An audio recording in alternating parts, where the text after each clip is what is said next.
할렐루야. 오늘은 무슨 주일로 지키죠? 6.25 상기 주일 이렇게 지킵니다. 신명기 32장 7절에 보면은 옛날을 기억하라, 역대 연대를 생각하라, 네 아버지에게 물으라, 그가 네게 설명할 것이요, 네 어른들에게 물으라, 그들이 네게 말하리로다. 아멘. 여러분, 역사를 알아야 미래를 보장할 수가 있어요. 오늘이라는 지혜를 또 얻을 수가 있는 것이죠. 6.25 상전, 이건 끔찍한 일입니다. 두 번 다시 일어나서는 안 될 일이에요. 안보라는 것은 여당 야당이 구분이 없어요. 진보 보수가 없습니다. 이건 생명에 관한 문제예요. 이것은 우리 후손들의 또한 미래에 관한 문제입니다. 6.25 만약에 그때 그 공산군, 북한군이 쳐들어왔을 때에 만약에 공산화되었더라면 어떻게 됐을까요? 한번 좀 상상을 해보세요. 여기 창신교회 만들어질 수 없었을 겁니다. 아마도 여기 있는 분들 공산 지하에서 내가 장로가 되고 집사가 되고 권사가 되겠다, 숙청대상 1호입니다. 북한 보잖아요. 스탈린이 그렇게 했잖아요. 중국에서 그렇게 핍박하고 있잖아요. 체코슬바키아 등등 공산국가에서 엄청난 기독교 핍박은 끊임없이 일어났지 않습니까? 우리는 현실을 알아요. 그 아는 것을 그대로 인정해야 됩니다. 한번 좀 상상해 보면 끔찍합니다. 아마도 공산화가 됐다고 하면은 여기에서 서울만 가려 해도 통행 허가증을 받아야 될 거예요. 아마도 김일성이가 쳐들어왔을 때 동산화 됐다고 하면은 지금 여러분들은 하나님의 생명의 말씀을 암송하는 것이 아니라 김일성이 교실을 암송해야 될 겁니다. 여러분, 공산화 됐다고 하면은 처형당하는 것 당연할 것이고요. 해외 여행 그거 상상도 못해요. 공산당원이 되면 몰라요. 여러분, 끔찍한 6.25 다시는 일어나서는 안 되고요. 어떤 상태로든지 공산화돼서는 절대 안 됩니다. 이 북한의 스탈린, 김일성이가 소련의 스탈린과 그렇게 밀약을 하고 중국의 그 지도자한테 도와줄 것을 허락받고 그리고 남침을 개시하는 그 역사에 관련된 기록은 너무나 많아요. 여러분, 6.25 참상 400만 명여 명의 그 많은 사람들이 피해를 입고요. 사상자들이요. 1000만 명의 이산 가족과 전쟁 미망인 20만 명. 국토는 완전히 80% 파괴되는. 어떤 사람들은 그래요. 북한이 침공한 것이 아니라 남쪽이 침공했다고. 저 북녘 땅에서 사는 사람이 이야기한다면 이해가 갑니다. 그러나 자유 대한민국에 살면서 그 이야기한다고 하면은 저는 그런 생각도 들어봐요. 그런 사람을 모아서 저 북한으로 보내자고. 안 가요, 그런데. 여러분, 북한이 남침한 것은 역사적인 사실입니다. 여러분, 힘이 없는 사람이 강한 사람, 큰 힘이 센 사람하고 싸우자고 대드는 사람이 어디 있습니까? 이미 전력상에서 북한은요,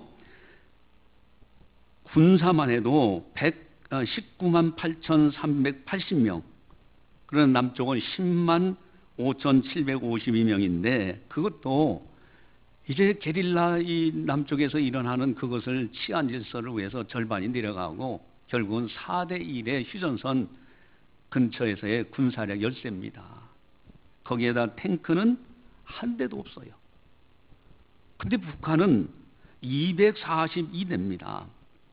화포가 91문이 우리나라에 있다면은 728문의 화포를 가지고 있어요. 이건 막강한 화력입니다. 함정은 71척이 대한민국에 있다면 110척이 북한에 있고요. 항공기는 22대였다면 북한에는 211대 비행기가 있어요. 김일성이는 철저하게 전쟁 준비를 한 거예요. 미리 사전 전쟁 연습도 했어요. 그래서 휴전선 부근에서 500여 이상의 작은 전투들이 일어납니다. 그건 실전 훈련하는 거예요. 스탈린이요 48번이나 거절했어요. 왜? 미국이 월등히 군사력이 있으니 미국하고 싸우게 된다고 하면은 이건 안 된다 해서 거절했다가 나중에는 중국을 통해서 또 지원 요청을 받고 이런 와중 속에서 국제 정세 속에서 김일성에게 허락을 합니다. 그런 문서들이 지금 다 발견됐잖아요. 여러분 6.25 힘의 불균형이 있을 때는 전쟁이 일어날 수밖에 없어요. 인간의 타락한 욕심이 그게 다 있기 때문에 국방을 튼튼히 하는 것은 이 여야가 없습니다. 우리 생존의 문제예요. 여러분 준비하지 않는 자들의 비참함이 6.25 전쟁으로 나타난 거예요.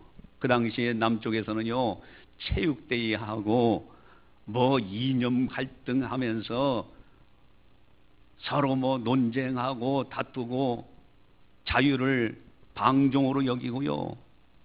그런 와중 속에서 미군 물러가라고 하고 지금 북한에는 소련을 통해서 엄청난 군사훈련을 하고 있고 소련에서 주는 군사 그 무기들을 무장하고 있는데 이 남쪽에서는 자유 대한민국 자유를 방종의 길로 남용을 했어요.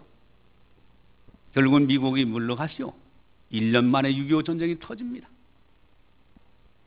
여러분 국가의 안보는 참으로 중요한 거예요. 이 전쟁이라는 거 다시는 일어나지 말아야 될 이 엄청난 사건 6.25 전쟁 1950년 6월 25일 새벽 4시입니다. 김일성이 11시에 선전포고를 합니다. 남쪽 군대가 해주를 침공해서 반격했노라고. 그리고 남쪽에 뒤집어 쓰여요. 여러분 남쪽이 전쟁을 일으켰다고 하면은 3일 만에 서울이 함락되겠어요? 불과 3일 만에 서울이 함락되는 이 엄청난 비극이 일어나는 거예요. 낙동강까지 밀려옵니다. 제가 서울에서 목회할 때는 좀 감각이 좀 덜했어요. 그런데 대구에서 목회하다 보니까 이 남쪽 이 낙동강 근처로 전선이 이어졌는데 다부동 전투 바로 이 코앞이에요. 여기서 밀렸더라면은 공산화됐습니다. 가끔가다 어떤 정신없는 사람들이 그래요. 미국만 개입하지 않았더라면 통일됐을 거라고. 여러분 공산주의식으로 통일되는 것이 좋은 겁니까? 그렇게 했더라면 어떻게 됐겠어요? 끔찍한 일이잖아요. 어쨌든 다시 유엔군이 이제 협력에 하게 돼서 이 나라가 다시 이제 수복이 되는 가운데 38선에서 비극이 일어나서 이제는 남북한이 갈라졌지만은 통일은 돼야 되죠. 그러나 공산주의식 통일은 안 됩니다. 자유 대한민국으로 통일돼야 돼요. 평화적으로 통일돼야 됩니다. 자유가 없는 나라는 지옥과 같은 나라예요. 어떻게 하면은 이 나라가 든든히 서가는 대한민국, 자유 대한민국이 될 수 있을까? 오늘 본문에 보면은 설교 제목 가운데 이스라엘 군대라는 단어가 나옵니다. 이스라엘 군대가 필요한 거예요. 어린 소년 다윗만 필요한 것이 아니라 이스라엘 군대가 필요했던 거예요. 군대는 철저히 훈련하는 곳입니다. 군인들이 훈련 받지 않는다면 그것은 무용지물이에요. 군인들에게 인권이니 뭐 이상한 말을 붙여서 훈련을 게을리 한다고 하면은 그들을 총알바지로 내놓는 것과 똑같습니다. 훈련하지 않은 병사가 전쟁터 나가면은 그대로 죽는 거예요. 훈련은 그 사람의 생명을 보호하고 나아가서는 이 나라의 생명을 보호하는 중요한 거예요. 군대는 군대다워야 돼요. 국방은 튼튼히 돼야 됩니다. 특별히 48절 49절에 보면은 우리 대한민국이 어떻게 해야 되는가 하는 아주 중요한 또 비결들이 나와요. 우리 48절에서 49절을 같이 한 목소리를 같이 보겠습니다. 블레셋 사람이 일어나 다윗에게로 마주 가까이 올 때에 다윗이 블레셋 사람을 향하여 빨리 달리며 손을 주머니에 넣어 돌을 가지고 물매로 던져 블레셋 사람의 이마를 치매 돌이 그의 이마에 박히니 땅에 엎드러지느니라. 여기에 중요한 비결이 있어요. 지금 블레셋 사람은요, 주석서에 보니까 키가 얼마나 큰지 약 3m. 그러니까 저하고 쓴다고 하면은 저보다도 한 배 위에 있는 이런 거구입니다. 창이 얼마나 큰지요? 배틀째만하다 그랬어요. 그거 한 방 맞으면 가루가 되는 거예요. 칼도 얼마나 큰지요? 그런 장군이에요. 이 골리앗 장군은, 블레셋 장군의 골리앗 장군은 엄청난 장군입니다. 이러한 장군 앞에 어린 소년 다윗이에요. 여러분, 그 골리앗 장군은 갑옷을 입었습니다. 아주 모든 거 화살이 날라와도 어디 하나 빈틈없는 갑옷을 튼튼하게 입은 사람이에요. 그런데 다윗은 사울 왕이 주는 갑옷을 입으니까 너무 커서 안 돼. 벗어버렸어요. 갑옷도 안 입었어요. 누가 전쟁의 무기적인 차원에서 비교한다면 누가 더 무장을 한 겁니까?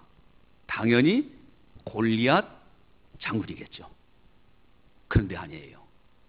조금 더 들여다보면요, 다윗이 이 물맷돌을 던지는데 이 물맷돌을 어쩌다가 그저 하나 물맷돌이 있나 보다 이렇게 돌려서 던지면 되더라 해서 던져가지고 맞은 것이 아닙니다. 만약에 다윗이 만져보지도 않았던 물맷돌이라고 하면요, 그런 능력 안 나타나요. 다윗은 하나님께서 철저하게 훈련시키셨어요. 오늘날 말하면 군대에서 군인으로서 철저히 훈련받는 것과 똑같아요. 어린 소년 다윗이요, 사자가 나타나서 양을 물어가려고 할 때 물맷돌을 돌려서 사자 이마를 맞추는 거예요. 아주 백발백중입니다. 이건 엄청난 훈련받은 사람들이 할 수 있는 거예요. 그 물맷돌에 훈련을 해서 사자를 쓰러뜨리고 입에서 양을 구해내기도 했어요. 어려서부터 하나님의 엄청난 군사적 훈련을 받은 거예요, 사실은. 이 훈련, 여러분, 군대는 훈련이 중요합니다. 우리나라 군 장병들이 철저히 훈련을 받아야 돼요. 이것이 자신의 생명을 지키는 것이고 이 나라의 생명을 지키는 것입니다. 훈련 등한시하는 그런 정책을 세운다면 그건 참 위험한 겁니다. 또 한 가지, 여러분, 물맷돌이라는 거 가만히 한번 생각해 보세요. 골리앗이 창을 던진다고 하면 창을 던졌을 때 몇 미터 가겠어요? 한 30m, 50m 가겠습니까? 그런데 물맷돌은요, 엄청나게 먼 거리까지 가요. 오늘날 말하면 야포와 같은 거예요. 멀리 때려버리는 거예요. 여러분, 무기 입장에서 보면요, 골리앗이 들고 있는 창과 칼보다도 더 위대한 무기가 물맷돌입니다. 멀리서 골리앗이 다가오기도 전에 멀리서 물맷돌을 던져서 골리앗의 이마를 맞춘 겁니다. 근데 어떤 분은 이 해석을 그렇게 해요. 지금 이 골리앗이 무장을 갑옷을 다 입고 이렇게 돼 있을 때 이마를 보일 리가 있겠느냐, 거기에 어떻게 거기를 맞았느냐, 이 갑옷이 이렇게 쓰고 있을 텐데. 그랬더니 어떤 주석에서는 그렇게 돼 있어요. 물론 이제 아주 소수의 의견이죠. 너의 머리를 공중에 나는 짐승들에게, 새와 땅의 짐승, 공중의 새에게 주워 먹게 하리라 하고 다윗이 소리 질렀더니 골리앗이 얼떨결에 공중을 한번 쓱 부는 순간에 갑옷이 벗겨져 가지고 그 순간에 다윗이 던졌다. 억지 해석이라고 보통은 이야기합니다. 중요한 것이 있어요. 어쨌든 여러분, 다윗은 철저히 훈련받은 군사예요. 그리고 물맷돌이는 엄청난 무기를 가지고 있어요. 여러분, 나라와 나라 전쟁은요, 이 힘의 불균형 속에서 전쟁이 일어납니다. 절대 이 힘이 같아지면 절대 전쟁은 안 일어나게 돼 있어요. 그래서 평화라는 것은 지킬 때, 군사력을 키우고 힘을 키울 때 평화가 이루어지는 것이지, 말로만 대환이 뭐냐 해가지고 힘을 다 빼놓고 나면은 평화가 이루어질 수가 없는 겁니다. 사람은 타락한 심리가 있기 때문에 그래요. 이스라엘 군대 유비무한, 이것이 바로 아주 중요한 이제 국방, 이 나라의 평화를 만들어가는 중요한 비결입니다. 근데 또 더 중요한 것이 있어요. 그것이 뭐냐면은 우리 46절 47절 한번 같이 한번 해보겠습니다. 45절 47절까지 같이 봅니다. 다윗이 블레셋 사람에게 이르되 너는 칼과 창과 단창으로 내게 나아오거니와 나는 만군의 여호와 이름 곧 내가 모욕하는 이스라엘 군대 하나님의 이름으로 내게 나아가노라. 오늘 여호와께서 너를 내 손에 넘기시리니 내가 너를 쳐서 네 목을 베고 블레셋 군대의 시체를 오늘 공중의 새와 들의 땅의 들짐승들에게 주어 은 땅으로 이스라엘의 하나님이 줄 알게 하겠고 또 여호와의 구원하심이 칼과 창에 있지 아니함을 이 무리에게 알게 하리라. 전쟁은 여호와께 속한 것인즉 그가 너희를 우리 손에 넘기시리라. 아멘. 여러분, 이스라엘 군대의 하나님, 이 하나님이라는 단어가 들어갔어요. 블레셋 군대는 블레셋 군대로만 되어 있습니다. 근데 이스라엘 군대는 하나님, 이스라엘 군대의 하나님이에요. 하나님이 함께 하시는 군대, 하나님이 함께하는 다윗에게 승리가 있는 거예요. 하나님 앞에 기도하는 것이 너무너무 중요합니다. 이 나라의 안보가 튼튼히 서기 위해서는 기독교인들이 해야 될 아주 중요한 것이 기도라는 겁니다. 기도. 하나님의 보호하심이에요. 여러분, 생사와 복이 하나님 손 안에 있습니다.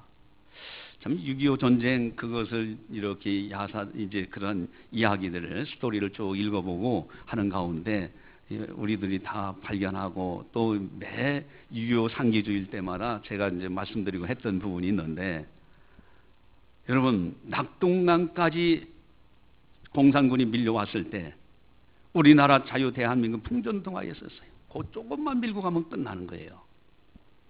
그런 상황 속에서 유엔군이 파송을 받아야 되는데 안전보상 이사회가 5개 나라입니다. 한 나라라도 반대하면 절대 유엔군을 파송을 못하게 돼 있어요. 만장일치 제도입니다. 거기에 소련이 들어가 있어요. 장본인 소련 나라가 들어가 있어요. 소련 대표가 참석하면 당연히 반대하죠. 그런데 놀라운 것이죠, 이 대표가 참석을 못했어요. 못하는 이유에 대해서 여러 가지 설이 있습니다. 그 가운데 한 설이 오다가 차가 고장 나가지고 회의 참석을 못했다는 이야기가 있어요. 4개 나라가 만장일치로 유엔군 파병해야 된다. 북한이 남침했다. 그러니 파병해야 된다. 라고 결의를 한 거예요. 만약에 그때 결의가 안 됐더라면 우리는 공산화됐습니다. 이거는 하나님이 보호하사입니다. 사람의 노력, 최선의 노력이 필요하죠. 거기에 플러스 알파 하나님의 도우심이 반드시 있어야 되는 거예요. 이스라엘 군대의 하나님. 다윗은 자기는 분명히 자기가 의식하든 못하든 블레셋 그 골리앗보다는 월등히 유능한 물맷돌을 가지고 있어요. 또 한 가지 갑옷을 안 입었지만은 그는 지금까지 엄청난 훈련을 했습니다. 양을 치면서. 그것만 가지고 되는 것이 아니에요. 나는 당신은 칼과 단창으로 내게 오지만 나는 만군의 여호와 하나님의 이름으로 가노라. 하나님만을 의지하는 거예요. 이게 강한 군대입니다. 우리 이 나라가 정말 국방이 튼튼하고요, 안보가 튼튼히 서가고 이 나라가 평화가 오래 조속되기 위해서는 강한 군대, 훈련을 철저히 해야 되고 모든 힘의 균형, 무기라든가 모든 면에서 현대화돼야 되고요. 더 중요한 것은 하나님 앞에 기도해서 하나님의 보호하심을 받는 것. 이것이 바로 대한민국의 정말 영원한 평화가 정착되는 아주 중요한 비결이다. 여러분, 과연 우리 후손들에게 어떤 나라를 물려줄 것인가? 단재 신채호라는 선생님께서 이렇게 말씀하십니다. 역사를 잊은 민족에게 미래는 없다고 그랬어요. 역사를 잊은 민족의 미래는 없어요. 경험한 거요. 우리 부모님들이 경험했던 그 경험을 들어야 돼요. 현실을 직시해야 됩니다. 그리고 이 나라의 국방은 여야가 따로 없습니다. 진보 보수가 어디 있어요? 죽으면 끝나는 건데 이 나라의 국방 튼튼히 온 국민들이요 기도하면서 철저하게 강한 군대를 만들고 힘을 키워서 평화를 만들어가는 이런 대한민국, 자유대한민국, 그렇게 되기를 저는 간절히 소원합니다. 할렐루야. 이번에 참 안타까운 일이 제가 들었어요. 뭐냐면은 우리 이제 장로님들 수련회가 있어가지고 함해 노예에, 그래서 잠깐 이제 거기를 갔다가 바로 이제 거기서 가까운 데가 그 삼척입니다. 삼척. 그게 갔어요. 가서 거기 목회하시는 목사님을 만나서 같이 식사를 하게 되는데, 목사님, 여기 주민들은 굉장히 불안해합니다. 그리고 현재 이 나라의 군대를 믿지를 못합니다. 왜 그러냐고. 그랬더니 북한에서 온 그 어선 들어온 항구에 이렇게 보니까요, 항구가 있는데 배들 여러 가지 있어요. 북한의 어선이 그 먼 곳에서 그와 자연스럽게 왔어요. 하나 군대 제지도 없이 와가지고 그 북한 주민 4명이요, 주민들하고 이야기도 하고 뭐 이런 얘기 저런 얘기 하다가 휴대폰 좀 빌려달라고, 내 이모가 서울에 있는데 전화 좀 해야 되겠다고 울릉도에 대해서 얘기하더랍니다. 근데 정부의 발표는 어떻게 된 거예요? 여러분, 이거는 어떤 진영을 떠난 거예요. 이 나라의 국방의 문제입니다. 저는 바닷가에서 근무를 했어요. 3년 동안 해남 완도 장흥관사에서 바닷가에서 이 2중 3중으로 옛날에는 다 이렇게 나라를 지킵니다. 레이더 기지가 있어요. 첨단 레이더 기지에서 배들이 오고 가는 걸 다 체크합니다. 거기서 못 잡은 것은 해안 초소들이 쫙 있어가지고 초소에서 서치라이트를 돌려가면서 거기서 또 잡는 거예요.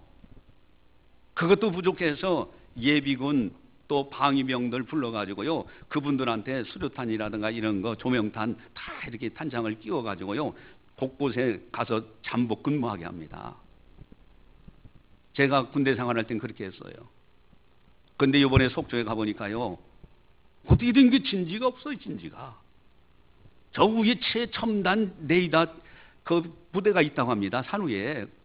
여러분, 부대원이요 레이더만 보다가 졸면은 끝나는 겁니다. 2중 3중으로 국가의 이렇게 안보는 튼튼히 해야 되는 거예요.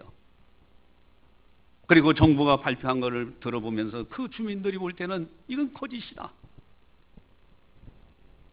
여러분, 정말로 이 시대에 우리가 기도해야 됩니다. 문 대통령을 위해서 기도해야 되고, 이 나라의 국방을 담당하는 군인들을 위해서 기도해야 돼요. 깨워서. 안보만큼은 절대 여야가 없어요. 어떻게 해서 이 나라가 굳게 서지는 가운데서 평화가 있어야 돼요. 거기에서 대화가 있을 때 진정한 참된 평화 속에서 대화가 되는 것이지. 이번에 그분을 만나면서 또 그런 얘기를 해요. 이 그 먼 북한 거기에서 삼척까지 내려올 때 기름이 있는데, 어선에 아무리 기름통 놓고요 가서 중간중간 넣으면서 온다 하더라도 기름 떨어져서 제대로 못 온답니다. 근데 그거에 대한 해명이 없다는 거예요. 어떻게 여기까지 기름으로 올 수 있느냐 이거예요. 여러분, 국가 정말로 우리는 안보를 위해서 기도해야 돼요. 이 나라의 모든 것 국방이 튼튼히 세워져야 됩니다. 그리고 대화가 진행돼야 되죠. 어쨌든 6.25 상기주의를 맞이해서 다시는 이 한반도에 전쟁이 일어나지 않고 이 평화가 우리 후손들에게 물려줘야 돼요. 그리고 자유 대한민국, 이 아름다운 자유 대한민국이 우리 후손들에게 물려져서 자유롭게 여행도 하고 자유롭게 일도 하고 세계를 무대 삼아서 일하는 우리 후손의 자녀들이 되어야 된다 하는 겁니다. 할렐루야. 자, 이 시간에는 잠깐 이제 영상을 보도록 하겠습니다. 그 당시 6.25 당시에 국제정세의 영향이 어떻게 돌아갔는가 하는 건데, 여러분들이 잠깐 보시면서 그러면서 우리가 이제 기도 어떻게 해야 되는가, 또 이 나라 국방을 어떻게 튼튼히 세워놔야 되고 세계 각국과의 관계가 어떻게 돼야 되는가, 이런 것도 한번 생각하시고 기도 제목을 삼으시기를 바랍니다. 자, 그러면 잠깐 영상을 보도록 하겠습니다.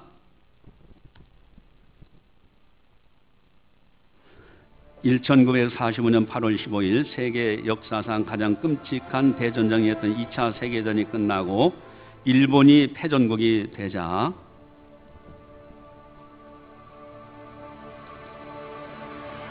35년 동안 일본의 식민 지배를 받던 한반도는 마침내 독립을 이룩하게 된다. 한편 2차 세계대전이 막바지에 접어들었을 무렵 일본군의 필사적인 결사항전을 경험한 미국은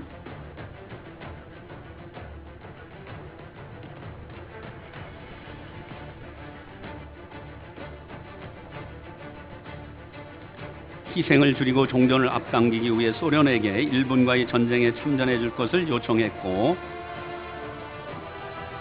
일본의 도시 나가사키의 두 번째 원자폭탄 펜맨이 떨어지던 1945년 8월 9일 소련은 미국의 요청에 따라 약 150만의 병력으로 일본군이 점령하고 있던 만주의 진격을 개시한다.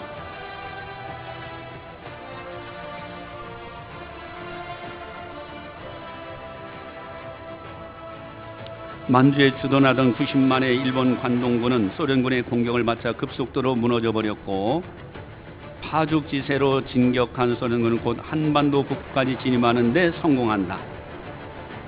그리고 1945년 8월 15일 일본이 공식적으로 항복을 선언하자 일본군의 무장 해제라는 명분으로 한반도에 계속 주둔한 소련군은 8월 말에는 평양을 비롯한 한반도 북부를 거의 장악하게 된다. 1945년 9월 소련군보다 늦게 한반도로 들어와 서울에 입성한 미군은 일본군의 무장 해제를 감독하는 한편 조선 총독부로부터 행정권을 이양받게 된다. 이래야 한반도는 북위 38도선을 기준으로 남쪽에는 미국의 군정이, 북쪽에는 소련의 군정이 들어서게 되었고, 분열을 원하지 않던 한반도 주민들의 바람에도 불구하고 현실적으로 각기 다른 두 강대국의 영향을 받는 한반도는 점차 남북 분단이 고착화된다. 미군정이 들어선 남한에서는 과거 중국 등 해외로 망명해 독립운동을 하던 대한민국 임시정부의 주류 인사들이 활동하였고, 소련 군정이 들어선 북한에서는 소련의 전폭적인 지원을 받는 30대 중반의 김일성을 중심으로 북조선 노동당이 창당되고 집행기관인 북조선 인민위원회가 창설되었다. 1947년 4월 미국의 해리 트루먼 대통령이 공산주의 세력의 확대를 저지하겠다고 선언함을 따라 트루먼 독도린, 미국과 소련의 본격적인 대립이 펼쳐지는 냉전시대가 시작된다. 1948년 유엔에서 한반도의 정부 수립을 위한 총선거를 실시하기로 결정하였으나 이미 북한에서 독자적인 정부 수립을 준비하던 소련이 이를 거부하였고, 1948년 5월 10일 남한 지역에서만 총선거가 실시되어 재헌국회가 구성된다. 1948년 7월 17일 재헌국회는 미국식 대통령 중심제와 내각 책임제 혼합된 대한민국 헌법을 반포하였고, 1948년 7월 20일 헌법에 따라 국회에서 실시된 제1대 대통령 선거에서 초대 대통령 이승만과 부통령 이시영이 선출된다. 1948년 8월 15일 3.1운동으로 건립된 대한민국의 독립정신을 계승하는 민주공화국 대한민국 정부가 수립되었다. 이에 따라 미군정은 모든 권한들을 대한민국 정부로 이양하고 한반도에서 공식적으로 철수를 준비하였다. 이때 남한의 단독선거와 단독정부 수립에 반대하던 좌익 남노당, 남조선 노동당 세력의 주도로 무장 소요 사태가 발생했고, 이를 진압하는 과정에서 민간인들이 사망하기도 하였다. 제주 4.3 사건, 여순 사건. 한편 기존의 국기, 태극기를 인공기로 교체하는 등 차근차근 독자적인 정부 수립을 준비하던 북한 역시 1948년 9월 9일에 조선민주주의 인민공화국을 수립하면서 이미 한반도에는 각기 다른 두 개의 정부가 들어서게 되었고, 약간의 군사 고문단을 남기고 철수한 미국과 달리 소련은 특별 군사단을 통해 조선 북한군을 훈련시키는 한편 다수의 전차를 지원하는 등 북한군을 정예화시킨 뒤 철수하였다. 이렇듯 소련의 도움으로 강한 군사력을 갖추게 돼 무력 통일의 야욕을 품기 시작한 김일성은 1949년 3월 소련의 스탈린 서기장을 만나 남침의 의지를 드러냈고 조소 군사 비밀협정, 1949년 6월에 미국인이 남한에서 완전히 철수하고 1949년 10월에는 중국 공산당의 국공 내전 끝에 더욱더 자신감을 가진 김일성은 스탈린에게 지속적인 남침 의사를 밝혔다. 1950년 1월 미국의 딘 애치슨 국무장관의 태평양 극동 방위선의 한반도와 대만을 제외하는 발언을 한다. 이렇듯 한반도가 미국의 방위선에서 제외되자 김일성은 재차 무력 통일의 의지를 드러나게 된다. 한편 동아시아 정세를 제대로 파악하지 못한 미국은 마오쩌둥과 중국 공산당의 호감을 가지기도 하는 등 2차 세계대전 직후 미국이 동아시아에서 행한 외교는 실책과 오판의 연속이었다. 한편 2차 세계대전 당시 나치 독일과의 전쟁으로 유례가 없는 끔찍한 피해를 입었던 소련의 스탈린 서기장은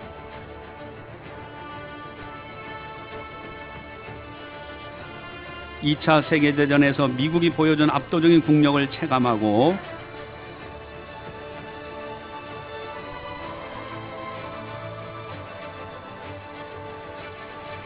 미국과의 전면전으로 확대될 가능성이 있는 김일성의 남침 허가 요청을 무려 48번이나 거절하였다.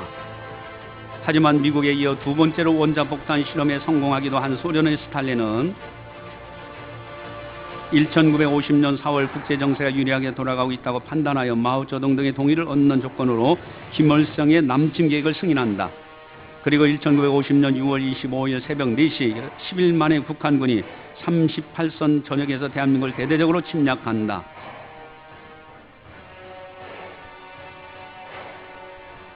소련의 T-34 전차를 앞세워 침략을 철저하게 준비한 북한군에 비해 전력에서 완전히 열세했던 국군은 농번기였던 탓에 제법 많은 군인들이 휴가를 나가거나 외박 중이었고 이로 인해 한국은 전쟁 발발 3일 만엔 6월 28일에 수도 서울을 빼앗기고 만다. 한편 전쟁 발발 이틀째 대전으로 피신한 이승만 대통령은 현재 국군이 열심히 싸우고 있고 곧 좋은 소식이 있을 것이라고 방송했으나 이미 북한군이 서울 인근까지 도달한 상태였다. 또한 국군이 북한군의 도하를 저지하기 위해 한강의 대교도를 폭파시킴에 따라 미처 피난을 가지 못한 서울 시민들의 발이 묶이기도 하였다. 6월 27일 미국은 유엔 안전보장 이사회를 소집하고 북한군의 침략을 맞서 지원군을 파병하기로 결정한다. 그리고 도쿄에 있던 미 극동군 사령관 더글러스 맥아더 원수가 유엔군 총사령관에 임명된다.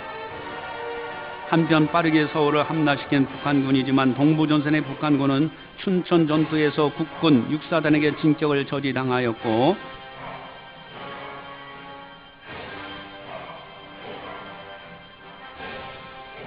이로 인해 북한군 전체 병력은 서울을 점령한 직후 3일의 시간을 허비하게 된다. 남도당의 수장 박헌영의 주장대로 남한에서 인민봉기가 일어날 것을 기다린 탓에 북한군이 3일을 허비했다는 주장도 존재한다.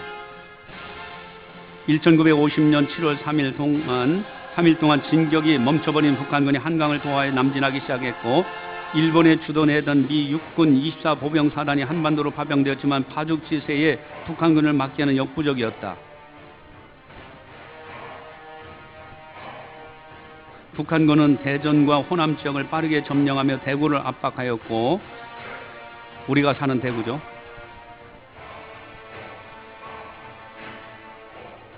국군은 필사적인 지연전을 펼치며 낙동강을 중심으로 낙동강 방어선을 형성하게 된다. 1950년 8월 대구를 놓고 대구 북쪽 22km 위치한 다부동에서 치열한 전투가 벌어졌고 백선엽 준장이 지휘하는 국군 1사단은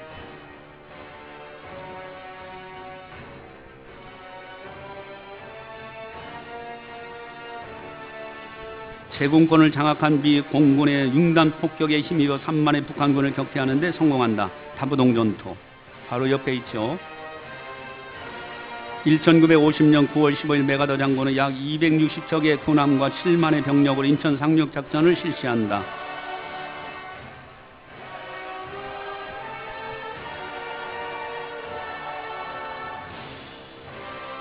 인천은 대규모 상륙전을 실시하기에는 최악의 환경이었는데 이러한 점들이 오히려 적의 혀를 찌르는 결과를 낳았고, 국군과 유엔군은 곧 인천을 방어하던 약 2천의 북한군을 손쉽게 제압하고 인천에 상륙하는 데 성공한다.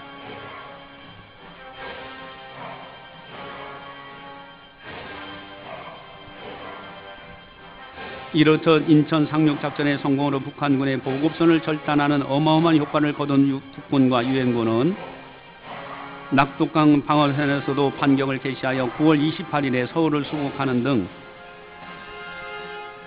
38선 이남 지역을 대부분 탈환하게 되고, 10월 1일 국군 3사단 23년대 3대대가 강원도 영양에서 최초로 38선을 넘어 북진을 하는 데 성공한다. 그리고 이후 한국에서는 이날을 기려 10월 1일 국군의 날로 제정해 기념하고 있다.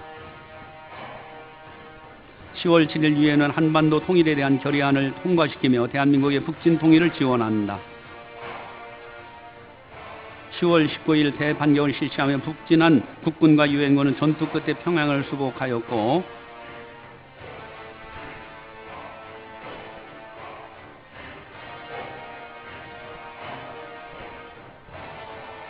10월 26일 국군 6사단이 중국과의 국경에 위치한 압록강까지 도달하게 된다. 이렇듯 대한민국의 북진 통일의 완수를 눈앞에 둔 1950년 10월 말, 수십만의 중공군 인민지원군이 한반도 들어와 국군과 유엔군을 공격하기 시작한다. 앞서 말했듯이 미국과의 직접적인 충돌을 극도로 꺼리던 소련 스탈린 서기장에 의해 등 떠밀리듯 북한을 돕게 된 중국이지만, 미국의 지원을 받는 한국과 영토를 맞대게 생기자 비로소 위기감을 느낀 마오쩌둥은 자신들의 군대를 인민지원군이라 이름 붙이고는 북한을 도와 수십만의 군대를 한반도에 파병, 한국전쟁에 참전하게 된다. 중국은 절대 전쟁에 개입하지 못할 것이며 만약 개입한다 해도 적응권을 상실한 중국군은 피해만 입을 것이라던 메가더의 확신과는 달리 불과 얼마 전까지 치열한 국공대전을 벌이며 풍부한 실전 경험을 갖고 있던 중공군은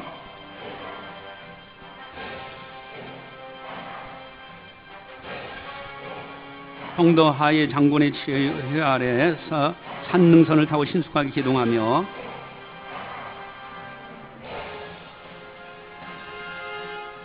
북진하던 미군을 함경남도 장진 지역에서 순식간에 포위해버린다. 1950년 11월 곧 포위당한 미 해병대 육군 3만과 10만이 넘는 중공군이 치안 전투를 벌였고, 장지로 전투, 폭한의 추위와 2주 동안의 전투 끝에 미국은 17,000명의 사상자, 중국군은 사상자 5만 명, 흥남으로 철수하는 데 성공한다.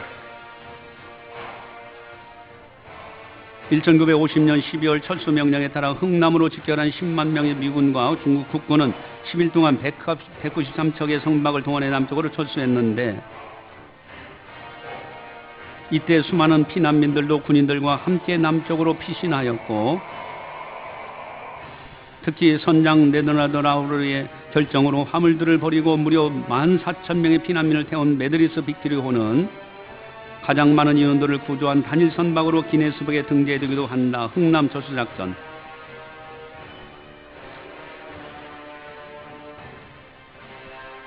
이게 다 실화죠. 이 흥남 철수작전을 시작으로 대대적인 후퇴를 실시한 국군과 유엔군은 중국군에게 38선을 이북을 다시 빼앗겨버렸고, 1950년 1월 4일 수도 서울이 중공군에게 함락당함에 따라 한국 정부는 다시 부산으로 철수하게 된다. 1.4후퇴.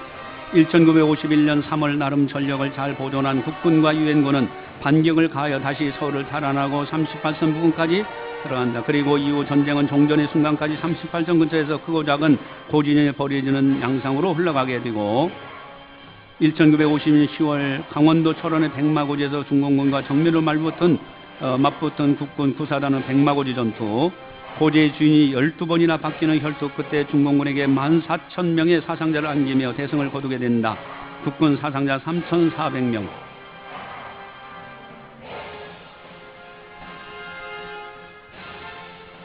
1951년 4월 맥어더 장군이 중국 만주의 원자폭탄을 투하하고 장제스의 대민군을 중국 남부에 상륙시키자고 주장한다. 전쟁의 확대를 원하지 않던 트루먼 대통령은 다소 독단적인 맥어더 장군을 총사령관에 즉위해서 해임하고 매튜 리지웨이 장장을 그 후임으로 임명한다.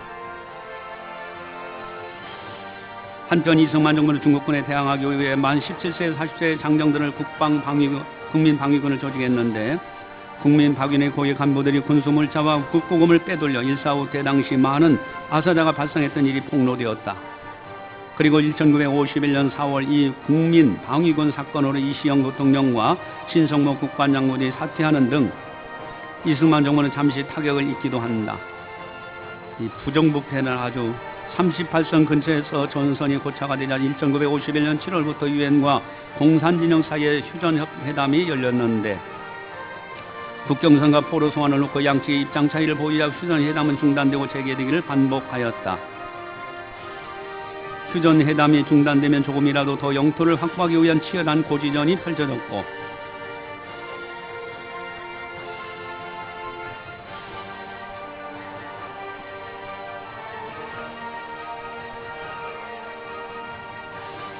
(1953년 3월) 미국이 서유럽에 힘을 집중하지 못하도록 한반도의 휴전회담을 일부러 지연시킨 소련의 스탈린 서기장이 사망하자 길었던 휴전회담은 다시 급물살을 타게 된다.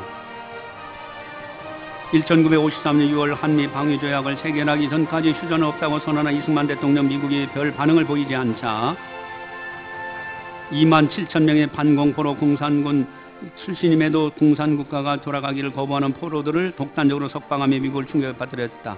그러자 한국을 배제한 채 속전속결로 휴전협상을 진행하던 미국은 한미 상호 방위조약의 체결과 경제 원조를 약속하는 조건으로 이승만 대통령의 동의를 얻은 뒤 휴전협상을 재개하였다. 그리고 한국전쟁 직후 체결된 한미 상호 방위조약은 오늘날까지 한국 안보의 핵심으로 자리를 잡고 있다.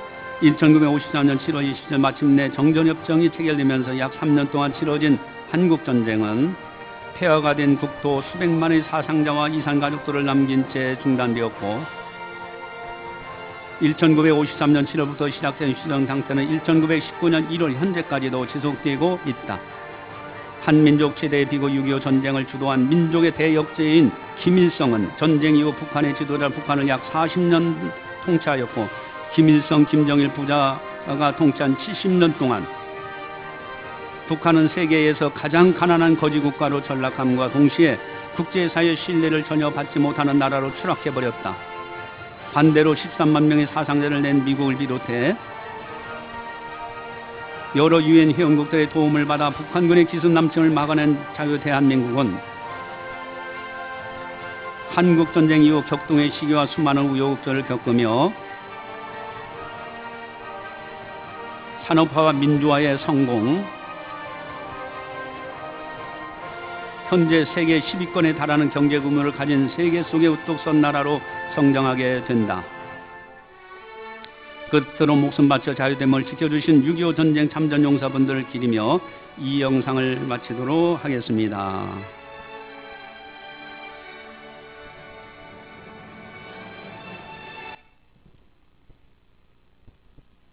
여러분들 자 보시고 어떤 걸 느꼈어요? 여러분 준비하지 않는 나라.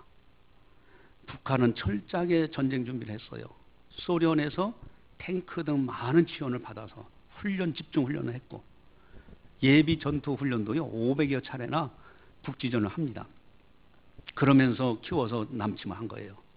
준비하지 않은 우리나라 어떻게 해서 3일 만에 서울을 뺏겨버렸어요.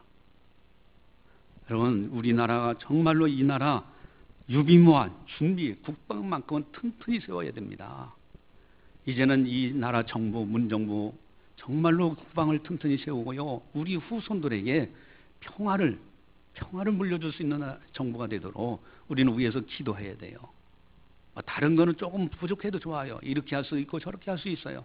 그러나 나라를 한번 잃어버리고 나면은 그거는 회복하기 힘듭니다. 그래서 우리는 6.25 상기주의를 맞이해서 이 나라의 안보를 생각하면서 아주 기도하시고 또 여러분들 자녀들이라든가 또 나가서 군대 가 있는 군 장병들은 더 열심히 훈련을 잘 받고요. 또 우리 부모님들, 우리의 할아버지, 그분들이 전쟁에 6.25 전쟁에 가셔서 희생하고 피 흘리고 갖은 고생을 다 하셔서 우리에게 이 자유 대한민국을 물려줬다는 거, 이 평화를 물려줬다는 것을 알고 그분들의 또 공로를 귀중히 여길 줄 알고 우리 후손들에게도 그 평화를 물려주자 하는 겁니다. 기도하시겠습니다. 사랑의 하나님 아버지, 감사합니다. 6.25 상기주의를 맞이해서 성령께서 교회에게 하시는 말씀, 옛날 일을 기억하라. 너희 아버지에게 물으라. 너희 어른들에게 물으라. 그들이 설명할 것이라고. 참으로 다윗이 어려서부터 하나님의 훈련을 받고 물맷돌이라는 좋은 도구를 가지고 있을 때에 또 그리고 만군의 여호와 하나님을 의지하면서 믿음으로 나갈 때 그 무서운 적장 골리앗도 쓰러뜨렸던 것처럼 우리 자유 대한민국도 이제 문정부를 비롯해서 온 국군 장병들, 육해 공군 모든 장병들 책임감을 가지고 이 나라의 국방을 바르게 세우고 튼튼히 세우고 평화를 보존할 수 있는 그런 지혜와 책임감이 있게 하여 주시옵소서. 그리하여 저 북한이 오판하지 않게 하시고 어쩌든지 남북한이 평화적으로 통일되되 자유의 나라로 통일될 수 있는 그날이 속히 오게 하여 주시옵소서.